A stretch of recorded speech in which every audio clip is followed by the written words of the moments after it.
getting pretty close to 4 o'clock, Taylor? Yeah, I think we can go ahead and get started. All right. Welcome to everyone watching us on Facebook and watching us on Zoom. We are thrilled as Crow Canyon Archaeological Center. I'm Liz Perry, Crow Canyon's president, and we are hosting the Four Corners Lecture Series from Mesa Verde National Park today. And as you probably know, when you registered and signed up, we will be doing updates from the Mesa. But before we get to introducing Dr. Glowacki, I'm just going to do a couple of our usual introductory slides. We like to begin always with our land acknowledgement that the Crow Canyon Archaeological Center acknowledges the Pueblo, Ute, Paiute, Dene, and Hickory Apache people on whose traditional homelands, our campuses, and where we work and live. Our mission-related work would not be possible without Indigenous people in the past, present, and future. We respectfully recognize and honor ancestral and descendant Indigenous communities for their contributions to Crow Canyon and to all of humankind. Crow Canyon is grateful to all Indigenous people, and we support the preservation and protection of cultural traditions, ancestral connections, and sacred lands. Oops. Which ties directly into our mission to empower present and future generations by making the human past accessible and relevant through archaeological research, experiential education, and American Indian knowledge. Thank you so much for everyone's support, in particular, Donna, for your webinar. Many people made contributions to Crow Canyon to keep our webinar series going. Thank you so much. This is an entirely free and donor-supported webinar series, and we are so grateful to everyone for continuing to contribute. And please do check out our website at crowcanyon.org. Some of our folks have worked very hard to keep the website updated and improved, so we would love to get your feedback. I know everyone is probably does not need these instructions, but if you need to move the talking head bar, which actually you will not need to do today because Dr. Glowacki is going to be presenting without a PowerPoint. This is really exciting tech that we are hoping to adopt soon as well. If you have questions at any time during the presentation, please go ahead and put them in the Q&A rather than the chat. Sometimes things get buried in the chat. And particularly if you put in your questions early and often, it's easier for us to sort through and try to group questions of similar topics. If you're having any difficulties with Zoom, we are live streaming on Facebook. And if you want to come back and watch this again, please subscribe to our YouTube channel where you can see this lecture and others. We've got some upcoming webinars that we're really excited about. Native American fire management at an ancient wildland urban interface in the southwestern US with Dr. Christopher Roos. And after that, iridescent beetle adornment suggests incipient status competition among the earliest horticulturalists in Bears Ears National Monument with Dr. Randall Haas and Michael Turlip. So some pretty interesting topics coming up for webinars and discussions and questions. Without further ado, I would like to introduce my longtime friend and colleague back more decades than we probably believe we've been alive. Dr. Donna Glowacki, who is an associate professor of anthropology at the University of Notre Dame. She is also a longtime research associate of Crow Canyon Archaeological Center and Mesa Verde National Park. She is, suffice to say, an enormously prolific author and commentator to other publications on her area of expertise.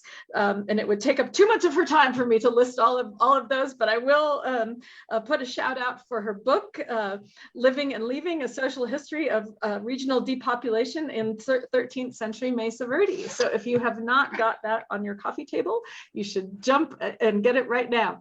And Donna is going to do her updates from the Mesa and the Far View Archaeological Project.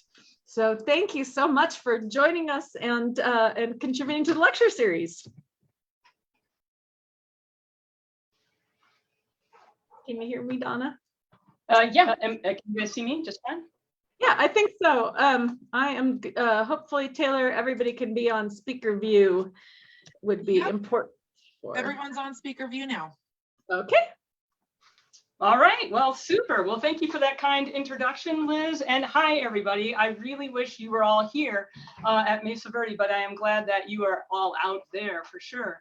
And I also thank you for your interest in this research. And I really just appreciate the opportunity to represent Mesa Verde National Park in the Four Corners lecture series and to share some of what we've been learning in the Far View community.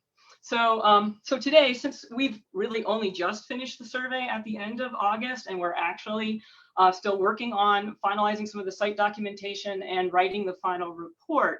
So my goal today is really just to give you all an overview of some of the preliminary findings from the Far View Archaeological Project survey. So I actually won't be really focusing too much on details about specific buildings like Far View and Coyote Village. And then I also won't be talking too much about the big picture connections with Chaco and then later Aztec. So I apologize for those of you who were really wanting to tune in for those particular aspects, and these will no doubt be things that will get covered in future talks and papers. However, I am really excited to be talking about the community itself. As an ancestral place, Far View was home to hundreds of Pueblo people who lived in this Mesa Top community for hundreds of years. Well over 400 years, in fact, probably even closer to 500 years. Their connections to this place and dedication to living in a Mesa Top community that lacked nearby springs really involved generations of cooperation, adaptation, engineering, and ingenuity, especially when faced with drought and other hardships. Far View actually became one of the largest and most socially prominent ancestral villages on the Mesa Verde Cuesta. And today, Far View is really well known, and it's visited by thousands of tourists annually. In fact, many of you I know have been there. It also has a really long history of archaeological research, including Jesse Walter Fuchs's excavation that went on from 1916 to 1922. He excavated Far View House, Pipe Shrine, Far View Tower, Megalithic House, and One Clan House. Getty and Howry's tree ring expeditions in the 1930s. Lancaster did survey across Chapin Mesa in the 1950s. And then the Lister excavations in CU, field schools at sites 866, 875, and 499 in the 50s. And then in the late 60s, you have Coyote Village that they excavated as well. You also have Bretternitz, Lancaster, and Roan's investigations of the Far View Reservoir and other features in the 60s, and Wright Paleohydrology Institute in the late 1990s, and a whole host of stabilization over the last 100 years. So, with all of this research, including 8 fully excavated buildings that you can see the plan views of here, you might be thinking, well, don't we already know Far View? What more can we really learn about this place? And most of these previous projects were really focused on these specific buildings that you see here, or other features like the reservoir within the community. And it was particularly focused more on the eastern edge of the community.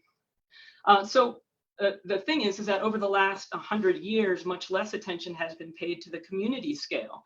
And there have been some studies like Lancaster's survey work and Roan's synthesis of a lot of that same data for his Chapin community book.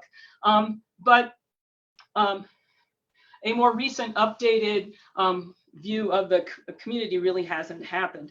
And of course, there's always more to be learning, especially about people. All right, so the Far View Archaeological Project is an exciting and I think an important collaborative project with Mesa Verde National Park.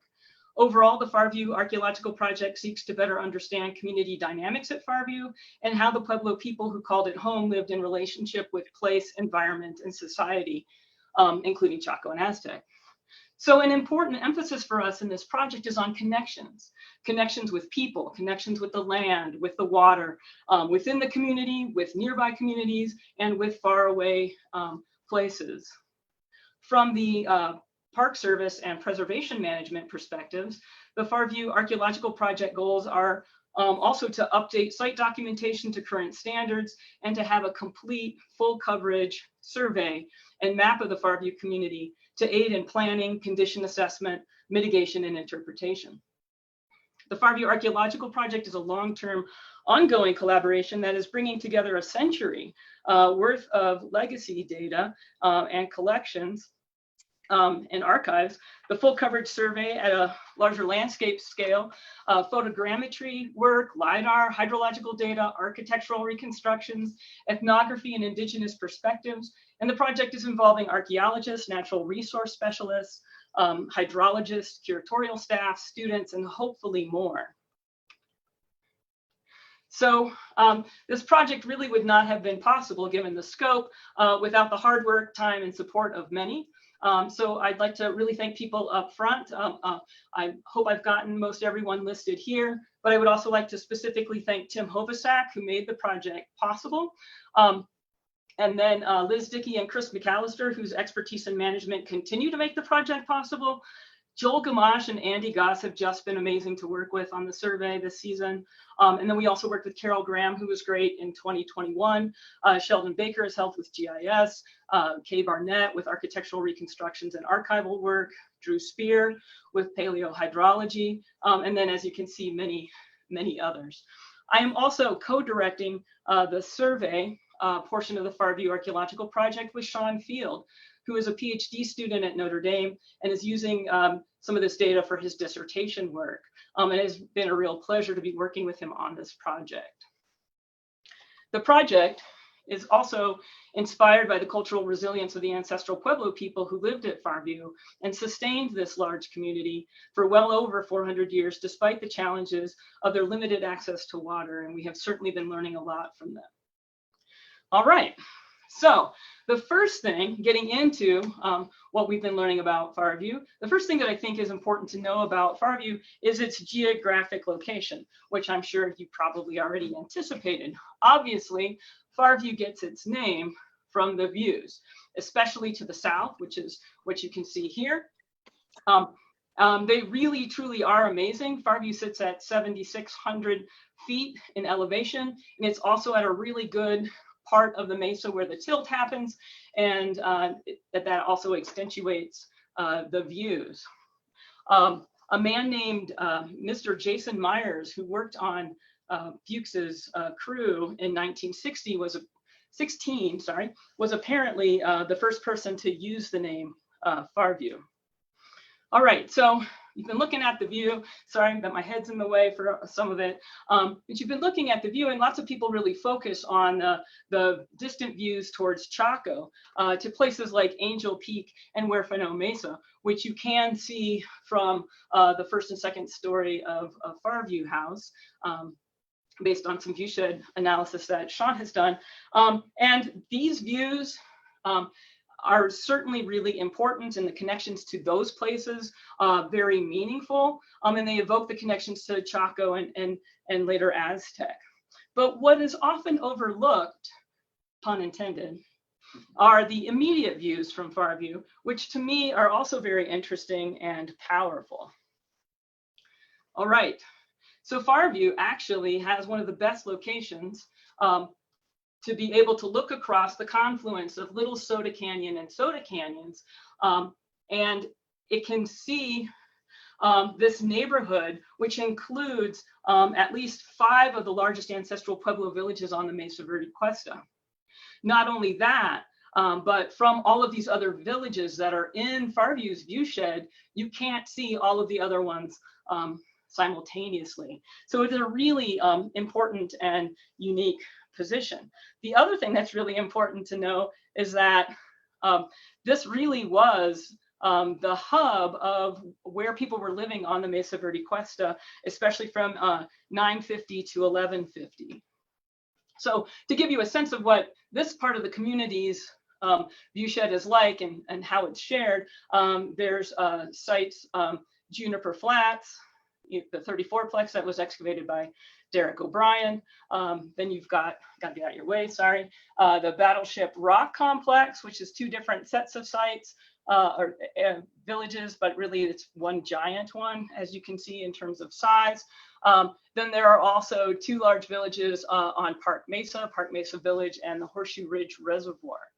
All of these overlap in terms of time period. And if you think about the population that was living in all of these villages alone, and these are just the largest ones in this viewshed, that's 1,000 people.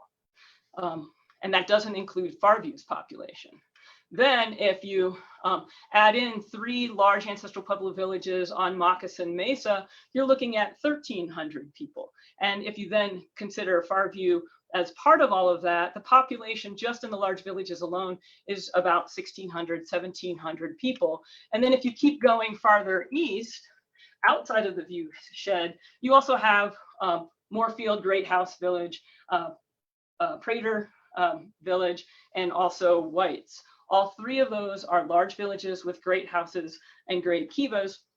And the population of those villages is about 500. So as you could have seen on the last slide, the community is really in a visually prominent and highly connected area. And even more so if you think about the area further south and also to the west. So it's a pretty remarkable location. All right, so as far as the survey work that we've done is concerned, to more fully understand how members of the Far View community were living in relation to the Mesa Top and associated side canyons really required a rather large study area in order to be able to also better understand some of the watershed areas associated with the reservoir, and also to ensure that we had the full extent of the community defined. So you see what our study area was or is, and that's about, just in terms of size, 270 acres, 271 if you want to round up. And it has, it's been really wonderful being able to take time and to really get to know the stretch of Chapin Mesa. So over the course of 3 seasons, 3 weeks in 2019, 6 weeks in 2021, and 12 weeks this year, we were able to document, especially with all the great work and collaboration of all the crews and everybody. We documented 114 sites total, and 71 of them were documented this season alone. The other aspect of these of the sites that we've documented is that 28 of them were new sites that had never been documented before. Most of these were field houses and check dam systems. As it appears that Lancaster didn't get into some of the side canyons. So it's a really good thing that we did the survey in this case.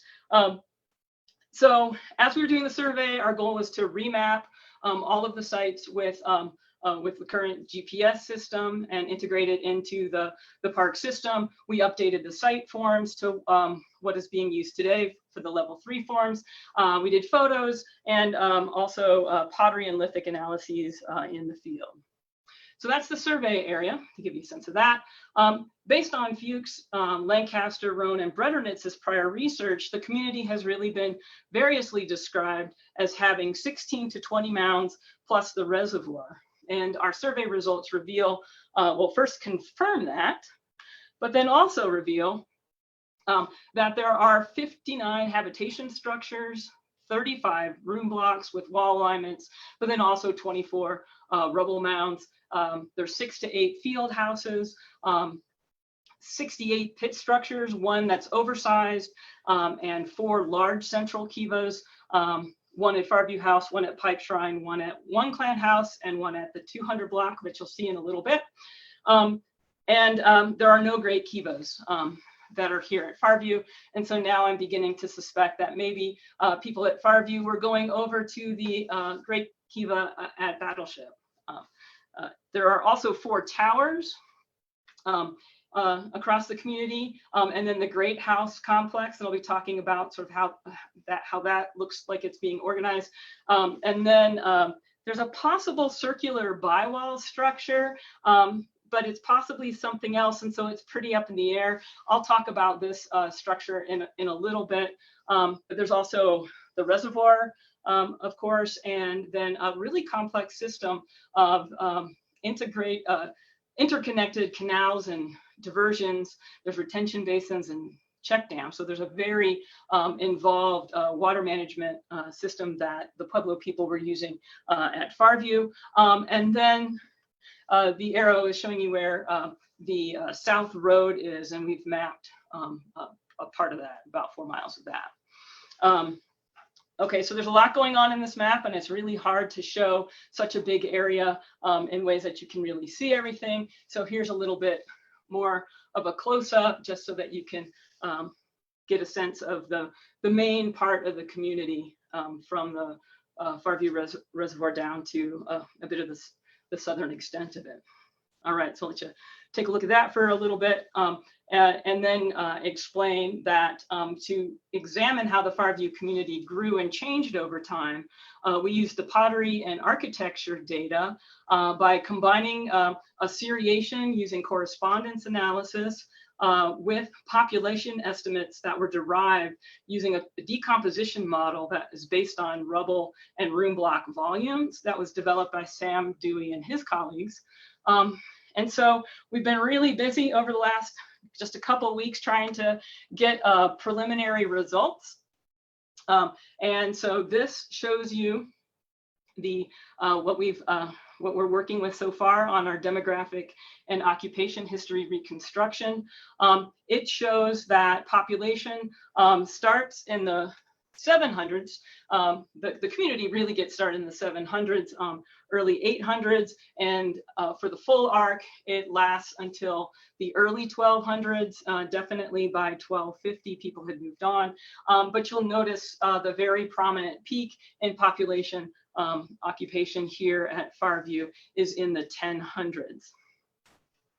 All right, so I'm going to talk a little bit about kind of how it develops over time, and then some of the community, the parts of the community itself that we have a little bit better understanding of. So the Far View community formed when dispersed basket maker 3 settlements that are spread across Chapin Mesa, especially to the south of Far View, coalesced into a large Pueblo village in the 800s. And so here you can see the distribution of settlements that have some Pueblo I period pottery, and see a little bit of how it varies in terms of the frequency distribution.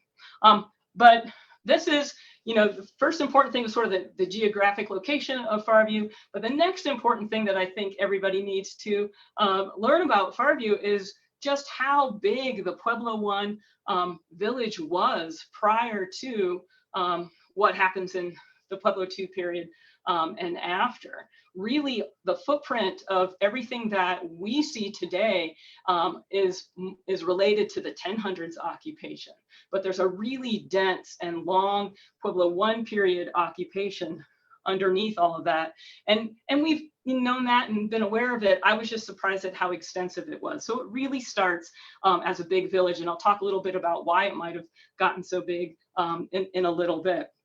But you can see here that the settlement was really concentrated in the central part of our study area, and then going along some of the fingers that start to separate in the southern extent of the study area. So not only is there this big underlying Pueblo I village, but most of the major excavated room blocks, Far View House, Pipe Shrine House, Coyote Village, 499, I'm pretty sure 875 is also the same. I would read that data a little bit differently than Lister did, I think, there. They're all built on pre-existing Pueblo I period habitations, and it's continuous occupation. And Far View House is built on a really thick midden deposits as well. And they're so thick that it does actually cause a lot of problems with the stability of the Far View structure even today. And looking at trying to reconstruct a lot of these sites over time, how they grew, it looks like they all began as a linear east-west oriented room block with 1 to 3 pit structures to the south of them.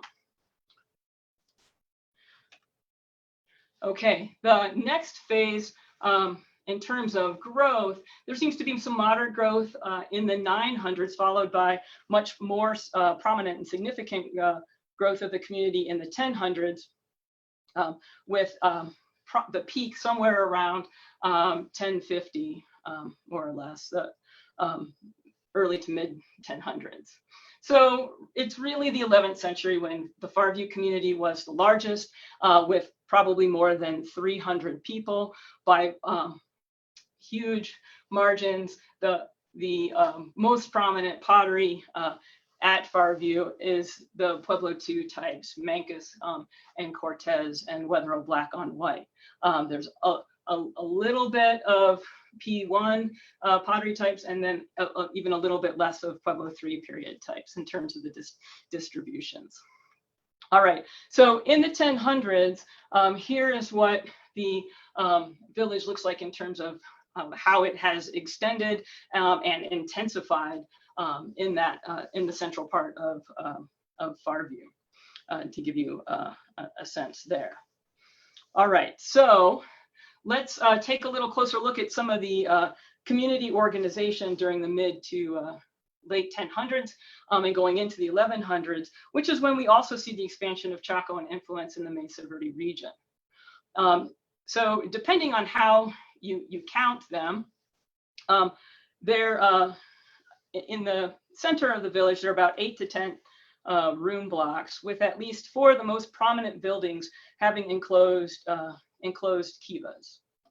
And so here's that close-up again with a couple other things labeled for you. So the village itself, you can see how it actually has some symmetry to it. In the center of the village, that north-south line of room blocks that Coyote Village is a part of seems to be the central access for the village. And then there is an eastern side, which is the side that we're the most familiar with, especially around Far View and Pipe Shrine. And then there's the western portion of the village. So it has a real balanced layout that really does take advantage of being situated, the settlements being situated on the ridge tops and on the mesa tops. All right. So this is even closer to give you a good look at it, because I want to talk about comparing sort of the eastern and western sides of the community, because there does seem to be some parity with having some of the more prominent buildings, the Great House buildings, on the east and the western side, the public architecture. So I want to talk about that for a second. So there might be some east-west dualism there in some ways. All right, so we've got the Far View House and Pipe Shrine. Far View is the largest. It's a great house. It's the largest of the room blocks in the village. And it has 57 rooms, residential rooms, 5 kivas. And another important feature is the enclosed plaza that's right on the south side of Far View. That plaza is also fully divided. It's bisected. And that wall goes all the way across the portion. There's a portion of it now that is at the grade. So there's a really strong east-west within the construction of Far View. There's some really strong east-west patterns there. Then you've got Pipe Shrine, which has 22 rooms, a kiva and a tower. And these two structures are really paired structures. You've got the north-south alignment, but what really pulls them together and in relation with each other is that they're both situated on a platform, a very large platform that was formed with a lot of the midden and the earlier occupation, but then it's also really well defined, especially on the south end of Pipe Shrine. So I've got arrows that are pointing to some of the better parts of that you can get a sense of the platform. But that, I think, is a really important feature, and platform constructions, as we're going to see on the other side of the community, seem to be a really important part of constructing some and adding to the height in some ways, or maybe just being connected to what was before. All right, so we've got Far View and Pipe Shrine in relation to each other, and they also have that shared plaza space in between them that also really connects them. All right, on the west side of the community, there's the Far View West group, and this group has 3 buildings that seem to be associated with each other and closer to each other. the Far View West group has the 200 block, which is the northernmost room block. It is a rectangular a room block that encloses kiva, and then it also has multiple stories. And then the photo in there is showing you, is trying to give you a sense of the height of the mound for the 200 room block, because it really is really prominent there.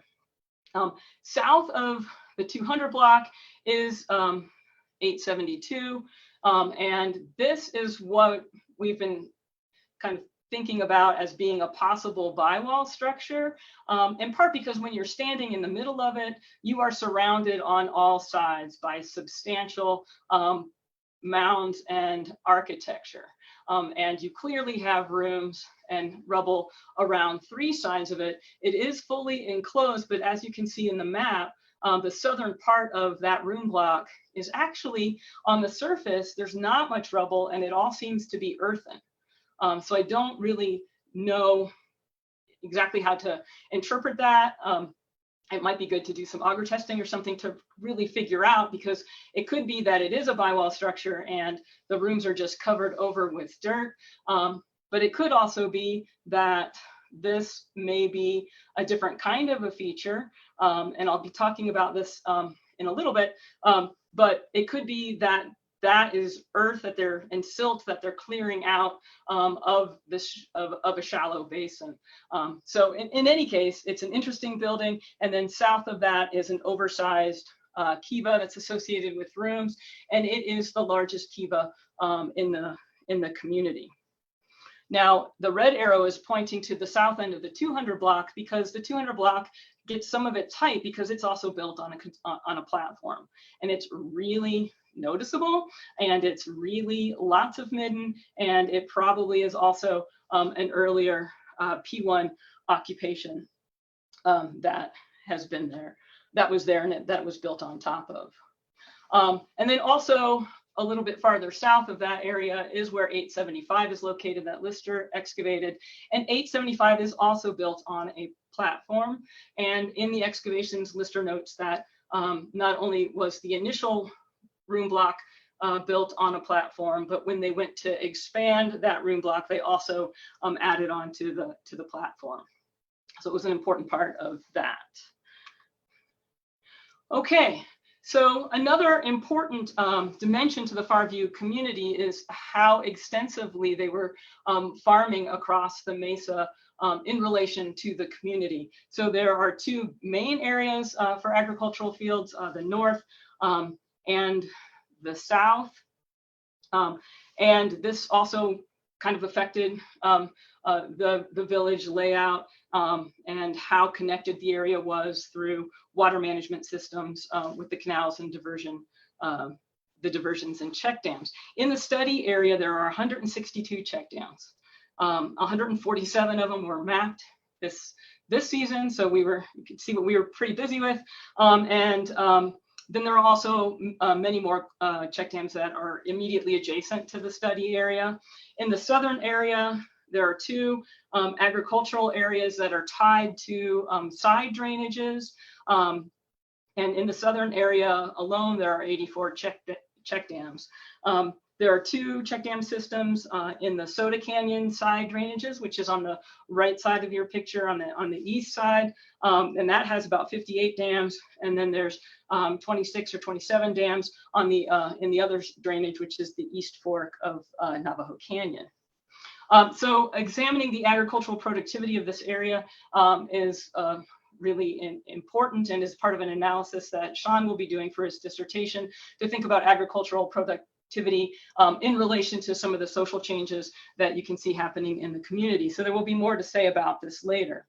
But perhaps the most important dynamic that structured village organization, however, was water. Water is everything, especially in a mesa top community.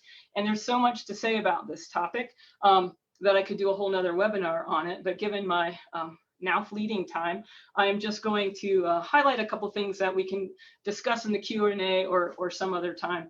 I'd be happy to do that. So the ironic thing is that the most likely reason that Pueblo people came to live at Far View was because there was better access to the water in this particular Mesa Top area than some of the others probably, as this part of Chapin Mesa had some really important advantages that were not necessarily found elsewhere. You know, really, if you think about it, the community couldn't have gotten as big as it did or have persisted as long as it did without having some really good advantages to water, considering that the nearest springs are over a mile away and they're all down in the canyon. So that was not tenable for daily water access. All right, so the first advantage is the position of the community on Chapin Mesa was at an elevational juncture, which is what the red arrow is showing. Click that a little early. So this elevational juncture that really not only allowed them to take advantage of runoff flows that were coming from the northern uplands, but also there is a significant drop in elevation that produces really highly active hydrological drainage systems south of Pipe Shrine that were really interesting and somewhat hard to interpret the archaeology of in light of them. So the Pueblo people who were living at Far View made the most of their geographic advantages and engineered complex and interconnected systems of ditches, canals, and diversions, which were actually shown on the map that I showed you earlier, but there was probably a lot to absorb, so I wanted to show it again. The red arrows, the three red arrows at the top are showing you some of the ditches that we have mapped. We went and we did the survey and did the mapping of segments of the ditches that we were really confident about as that fulfilled several of the criteria that we were looking at in terms of definition and general flow and slope. The red arrow, the fourth red arrow that's farther south, is pointing out a really interesting diversion canal that is connecting the head of two sort of side ephemeral drainages, and it could have been redirected. One could be cut off to redirect the flow to the other one. So that was really interesting to see. And then the blue arrow is showing you where we think the South Road, which has also been called the Far View Ditch, really starts.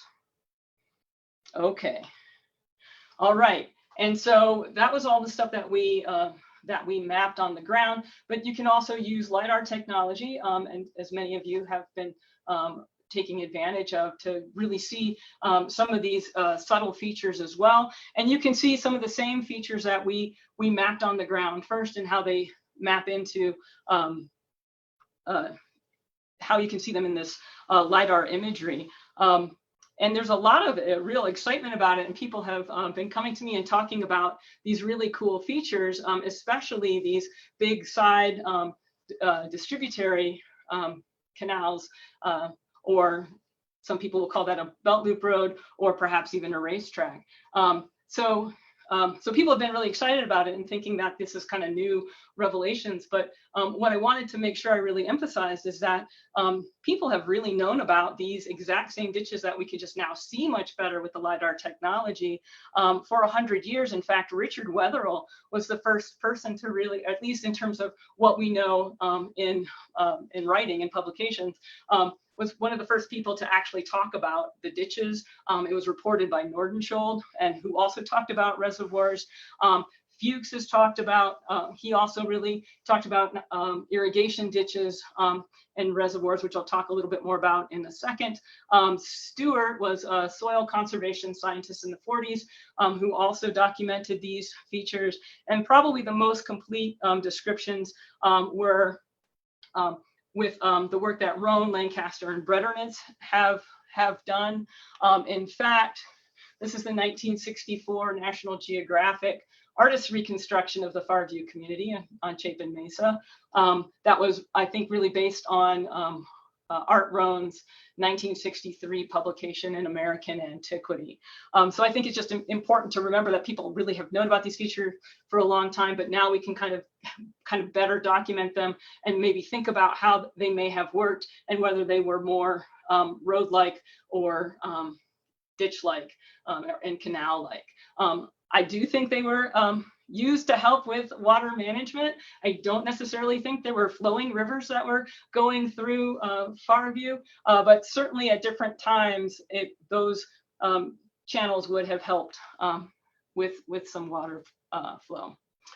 All right, the second advantage that they have at Chapin, in this part of the Chapin Mesa, is a really interesting, one of our really interesting finds over really this year. It was confirmed, but it's the presence of several, multiple natural bedrock depressions that were rather large, and they were also retention catchment basins, and buildings were situated next to them intentionally.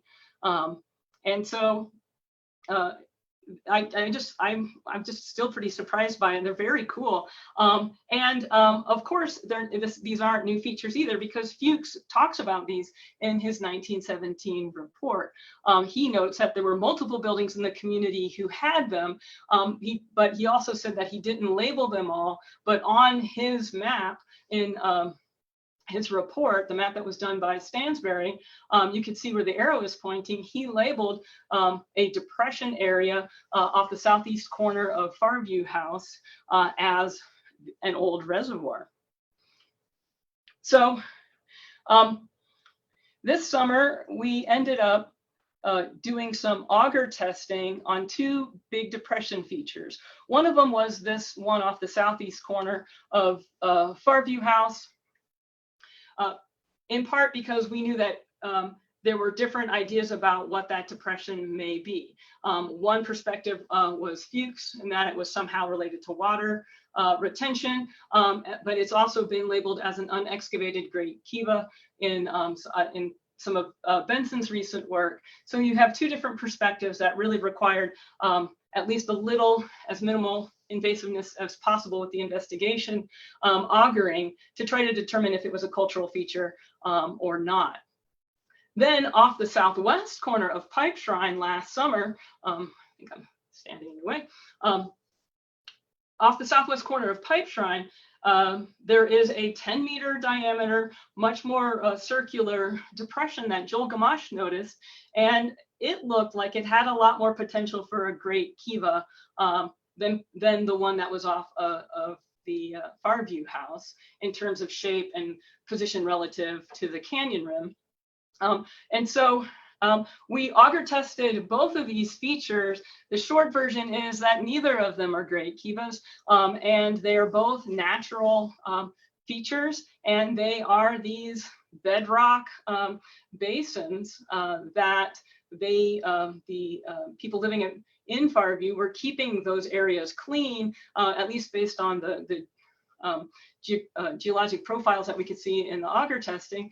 The one off of Far View House, they probably cleared off to the hard red clay that was just covering over bedrock. And then in the southwest corner of Pipe Shrine House, they were obviously removing all of the soil to expose the bedrock. In fact, it looks like in the middle of that depression, there's even a deeper hole that's probably a natural cistern of some sort. And surprisingly, you know, there's undulations in the bedrock, and so there's a lot of variation in there, but bedrock is as close as 60 centimeters to the surface in parts of both of these depressions. So it was really interesting, and an interesting finding, I thought. And then this also is a nice segue into a brief comment about the Far View Reservoir, because in Dave Brederitz's 1969 excavations, he found through the stratigraphic profile that the reservoir started as one of these bedrock basins. I would really love to talk more about the Far View Reservoir, but I'm running short on time. But paleohydrology is a really important part of the Far View Archaeological Project, and it's there's much bigger analyses that are going on, and we're collaborating with a hydrologist, Dr. Alan Hamlet at Notre Dame, and his grad student Gonzalo, and doing different ditch modeling, other kinds of analyses and field work to really kind of to add some information to some of the work that's already been done by Bretternitz and Ken Wright. We've also been consulting with Ken Wright as well. But one thing I do want to say before I move on is that there has been a long time ongoing discussion as to whether or not the Far View Reservoir was for water storage or was ceremonial. And the answer to that question is yes. It's a bit of a false dichotomy, I think, in some ways, to be trying to pitch one against the other.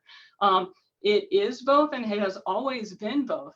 And I'm sure there are Pueblo people who really wouldn't understand why we're making that distinction in the first place.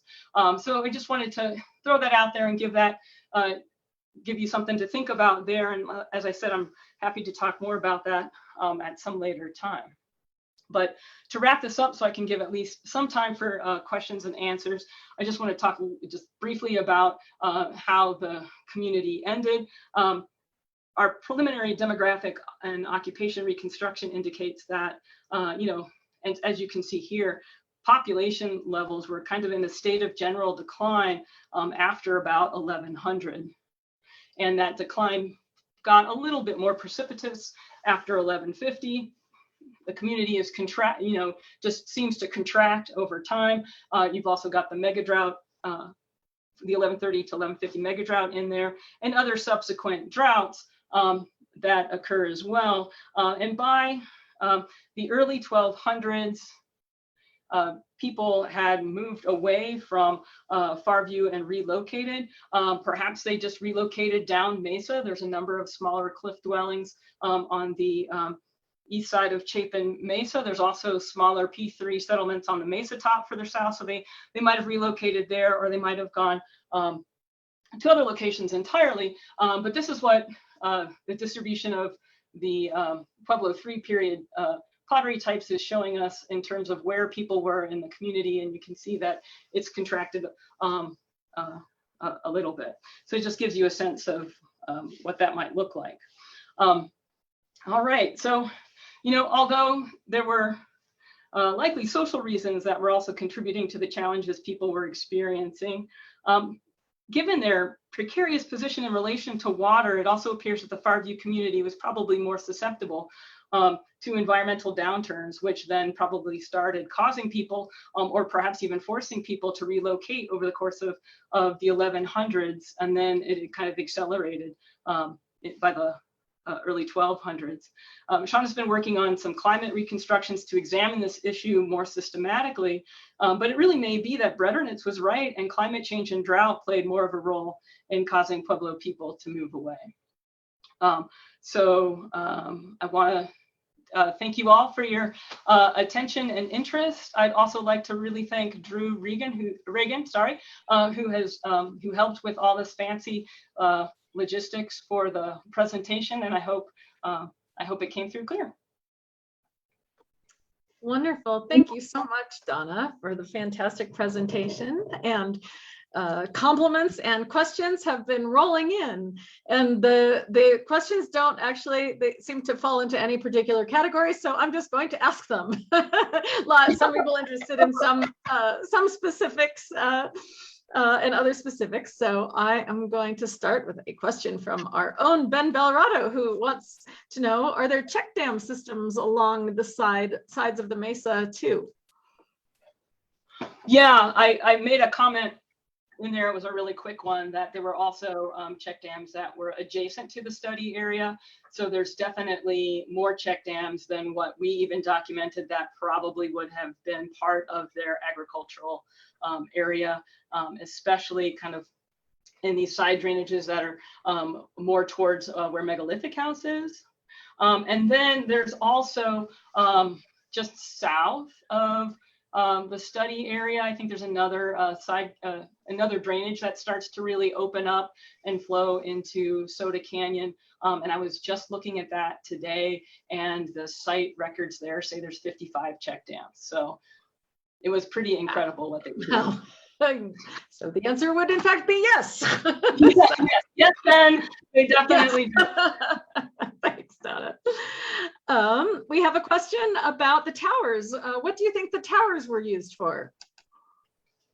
I don't know. That's a really good, it's always a good question to be kind of trying to figure that out in different contexts, So, there's 4 towers. There's the Far View Tower that many of you have probably already seen. And so that's more in the center part of the village. And then there is a tower that's part of, I wonder if I can get back to the maps. I don't really remember where those are at. There's a tower that's part of Pipe Shrine, but it may not really be a tower. So there's that.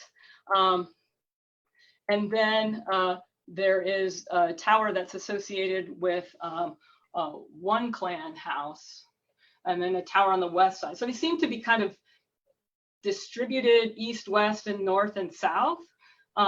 But I really don't, given their context, they're all associated with residential buildings. So I think it could be any of the things that we think towers were being used for in terms of viewshed and monitoring and other kinds of alignments. Thank you. We have kind of an interesting stratigraphic superposition question. If the P1 sites are beneath the P2 sites, how did you access them? Well, some of that is inferred, right, from the distribution of pottery, but other aspect, and then there's also tree ring dates. So the benefit of having so many excavated sites is that there are tree ring dates, and some of those tree ring dates come from subfloor contexts. So it's some of that dating that shows that there's a substantial P1, but then also in some cases you can see, and you can see this particularly at Coyote Village, and that was the other tower that I was mentioning on the more on the west side, but I guess it's more in the center. But in some of the lower walls that we can see today, you can get a sense of how they evolved the architecture from P1 to P2.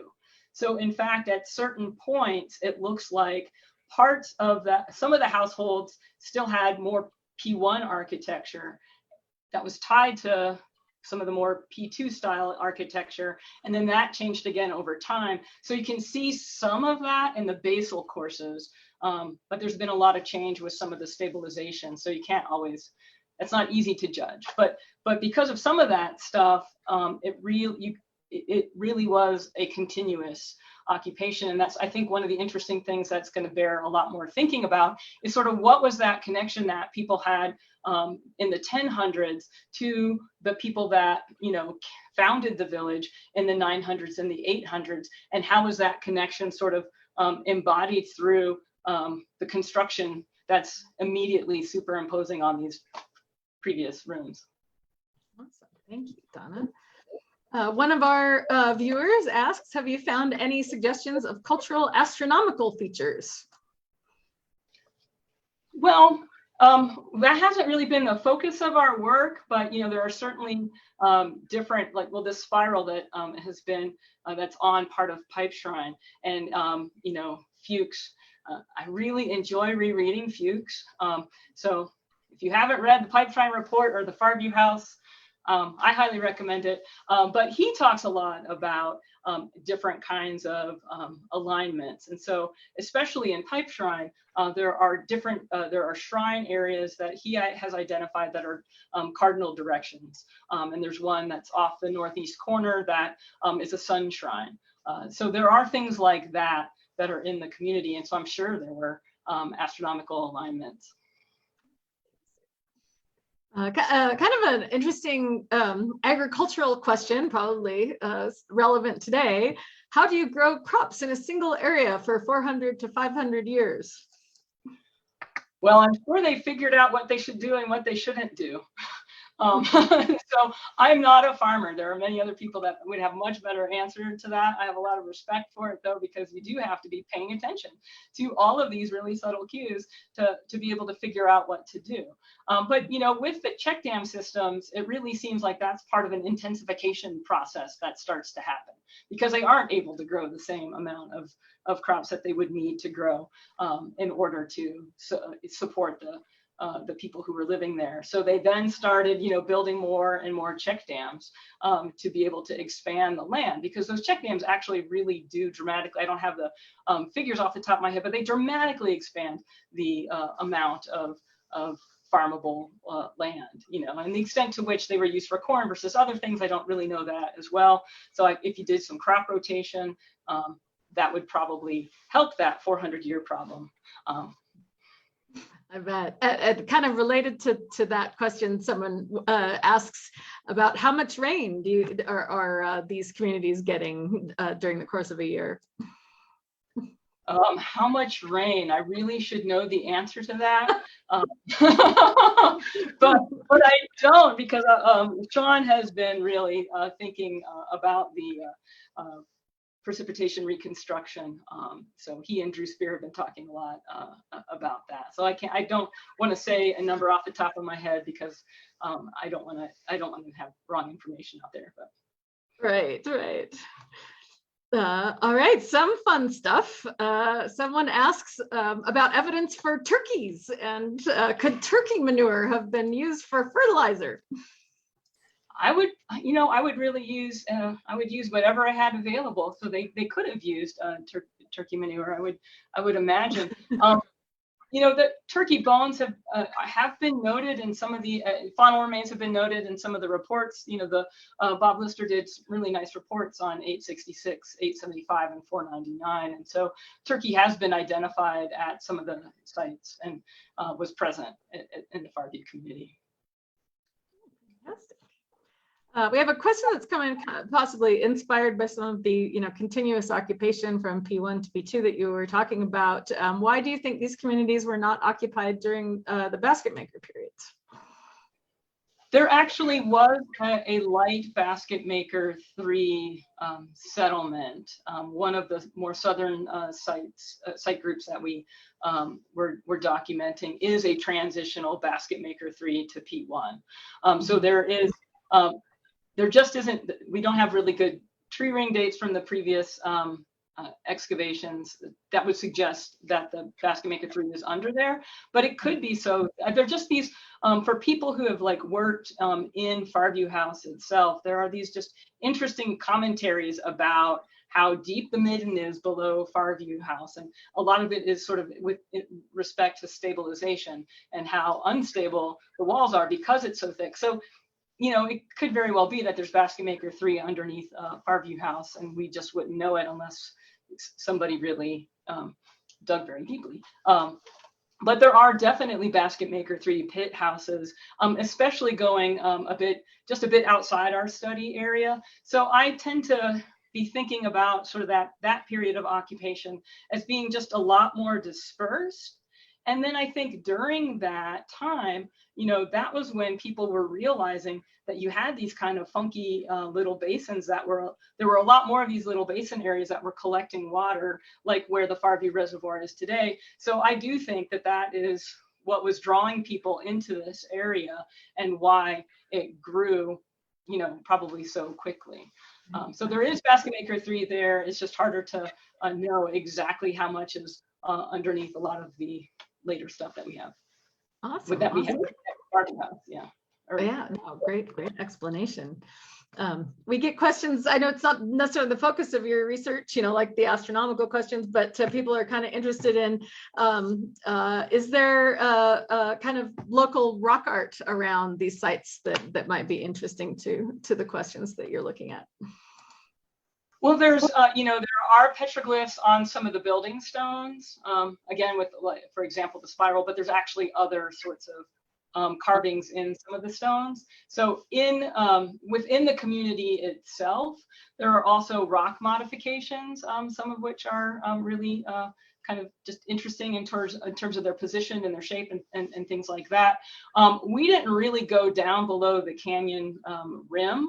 And so there may be some rock art there, especially as you go kind of farther south, there's more alcoves. So there might be some there, but within the community itself, it would mostly be on the stones and then the rock modification panels. Oh, excellent. members of the public, of course, are interested in these sites, and someone asks, how many of these sites could the average person visit? Well, the average person can go to a lot of them, but they're the ones that are on the trail. So you can go to Far View House and Pipe Shrine House. The road and the parking area is right next to those sites. There is then a trail that goes north that you can take to go out to the Far View Reservoir, but on the way there, you could also see the Far View Tower. And then the farthest north, which is also the farthest northern settlement for the community, is Megalithic House, and the public is there's a trail that goes there. And then you can also take, there's 2 different trails that can take you to the Coyote Village. So that's the main part of the village that you can see. Quite a few. I'm just going to give one last question, kind of to tie it up and sort of express public interest in what you presented here.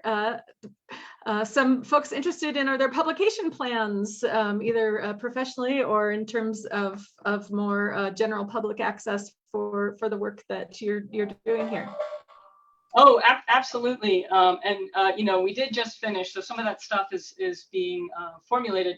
But as part of, you know, most immediately, the focus is on Sean Field finishing his research for his dissertation, and he's doing an article track. So there's 2 articles in the works that are related to climate reconstruction, and then the agricultural kind of analysis that I was talking about. So those will probably be some of the first things that are coming out. The thing that we're working on right now is really just the final report that summarizes everything that we've done and gets a record of it for the park, and then and it just goes on file as an archive, really. But then definitely, you know, I'm much more interested in sort of the social dynamics and the social changes that happened, and then how was Far View, you know, relating to some of the bigger changes that were happening in Chaco. So there will definitely be articles, but then also coming out of this, and this will be kind of several years in the making, we'd also like to definitely see new ways to expand interpretation at Far View that goes to the visitors in a variety of ways. And so some of those discussions we can start to have now that we have a better understanding of what we are learning. So that's a component. And then I also really kind of moving forward want to figure out ways that the Far View community can be shared with Pueblo people, and in particular, maybe finding ways to think together about cultural resilience and water management. So those are some things that, you know, will be coming out in the next several years.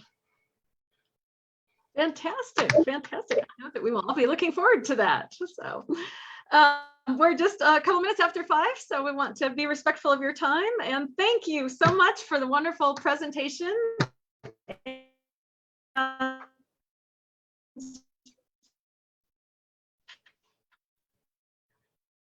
We lost Liz. It looks like Liz broke up, so thank you so much, Donna. You bet. Thank you. Awesome. Thank you, everyone.